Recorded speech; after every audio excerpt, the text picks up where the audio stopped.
Michael Jackson নামের এক গানের শিল্পী একটা গান গাইলে $কোটি হাদিয়া হইত।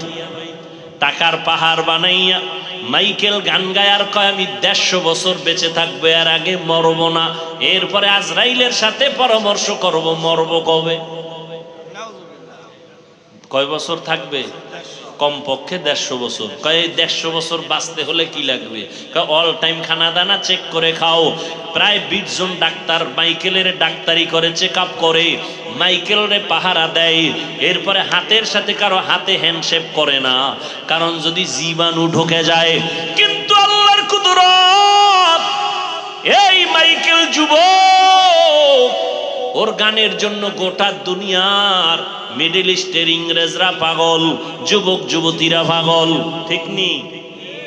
ওই মাইকেল 50 বছর যখন হলো, এরপরে আর যাইতে পারে নাই।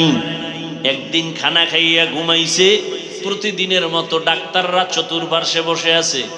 এখন মাইকেল অল্প ঘুমায় যাবে, গানের অনুষ্ঠান আছে, তার শিফট আছে, যাবে কিন্তু উঠেই না। ডাক্তার দীর্ঘ টাইম অপেক্ষা করে শরীরে হাত দিয়ে দেখে পুরো বডি বরফ হয়ে গেছে, কাঠের মতো শক্ত। ডাক্তার চিৎকার দিয়া কয় মাইকেল জমিনে জিন্দা নাই। 150 বছরের মাইকেল কত সময় গেল? মাত্র 50। কয়দিন আর যৌবনের বাহাদুরি করবি রে যুবক? ও আল্লাহর গোলাম, দুনিয়াতে এমন কোনো জিনিস নেই যেটা মেরামত করা লাগে না। স্থায়ী কোনো জিনিস আছে? স্বর্ণ হাতে দাও, ক্ষয় হয়ে যায়, আবার মেরামত করো। বিল্ডিং করো, রং উঠে যায়, আবার মেরামত করো। তোমার হায়াতটা কয়দিন, যৌবনটা কয়দিন? তোমার হায়াতও একদিন শেষের দিকে যাবে, ভাটা লাগবে বরফের মতো, তোমার হায়াতটাও শেষ হয়ে যাবে। ও আল্লাহর বান্দারা, আল্লাহ পাক রব্বুল আলামিন দুর্বলতা দিয়া আল্লাহ কয় বান্দা নরম হইয়া চল, মাস্তান মাস্তান ভাব অন্তরে নিস না। দুর্বল হইয়া গরম ভাব দেখাইলে পরিণাম ফল ভালো না। নমরুদ গরম ভাব দেখায় টিকতে পারে নাই, ফেরাউন টিকতে পারে নাই, সাদ্দাত টিকতে পারে নাই, কারুন টিকতে পারে নাই। কোটি টাকার মালিক দেখো অভাব হয় না দূর, গরিবে ঘুমায় আরাম করে মনটা বাহাদুর। ফেরাউনের লাশটা দেখো মিশর জাদু ঘরে, খায় না মাটি পোকা মাছি সবাই ঘৃণা করে। হৃদয়ে থাকিবে যার নম্রতা সাদা, রহমত আসিবে সেথা প্রভুর ওয়াদা। বড়র বড়াই থাকলে দিলে রহমত আসবে না, নিজেকে নিজে ছোট মনে করিও সাদা। অহংকারী ভাব অন্তরে নিও না, কারণ তুমি আমি দুর্বল। আমি যদিও বয়ান করতে পারি, একদিকের গুণ আছে, অন্য দিকের সব গুণ আমার দুর্বল। আমি মাছ কিনতে পারি না, ধরতে পারি না, আমি গাড়ি চালাইতে পারি না, আমি গরিবের কাছে দুর্বল। এতক্ষণ আলোচনার দ্বারা আমি বুঝাইতে চাই সাহায্য দরকার আসেনি, হ্যাঁ আছে, কারণ আমি মেধার বেলায় দুর্বল।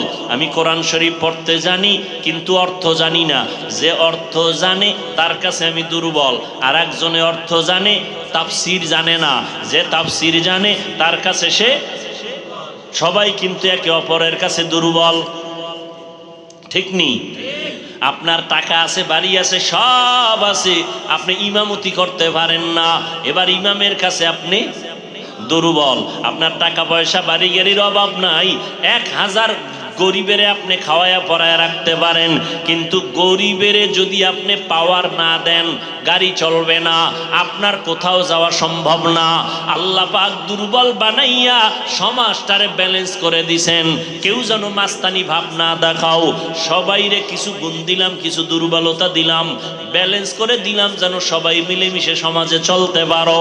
আল্লাহ কয় সাহায্য লাগবে, জান্নাতে যাইতে হলে সাহায্য ছাড়া হবে না।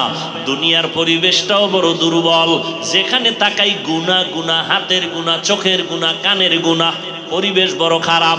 আবার 3 দল শয়তান আছে আমারে আপনারে পিছনে টানে যেন জান্নাতের পথে যাইতে না পারি। এক শয়তান আছে বডির মধ্যেই থাকে অল টাইম, ওর নাম নফস শয়তান। আর এক শয়তান আছে প্যান্ডেলের বাইরে, জিন শয়তান। আর এক শয়তান আছে আপনার ডানে বামে বসা মানুষ শয়তান। আছে না নাই? বয়ান শুনতে আইসা কয় কত আর শুনবো, চল আমরা চা বিড়ি পান করে আসি চল।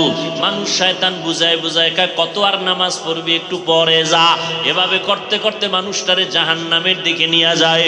এই মানুষ শয়তান, এত পরিবেশ খারাপ, এর মধ্যে যদি আমি জান্নাতে আগাইতে চাই আমি একা পারবো না, সহযোগিতা লাগবে না? লাগবে না? লাগবে। সহযোগিতার জন্য নবী নাই, সহযোগিতার জন্য সাহাবায়ে কেরাম নাই, একমাত্র সহযোগিতার জন্য বর্তমানে কিয়ামত পর্যন্ত যারা আছেন থাকবেন তারা হলো একমাত্র উলামায়ে আহলে হক।